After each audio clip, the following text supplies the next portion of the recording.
Welcome to the screencast for importing a PDF file in Transana. Importing a PDF file to Transana for analysis is very simple. You treat it exactly the same way you would a plain text document.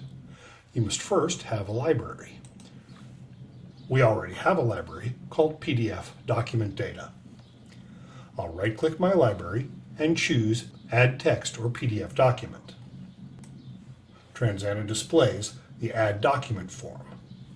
I'll click the Browse button and select a PDF file. By default, Transana names my PDF document after the PDF file I selected, but I want to change that. Now I'll press OK. Transana adds my new PDF document to my library and opens my PDF document in a PDF window rather than the standard document window. This is because the proportions of the PDF, the layout of the PDF, is carefully defined within the original source PDF file and may be analytically significant.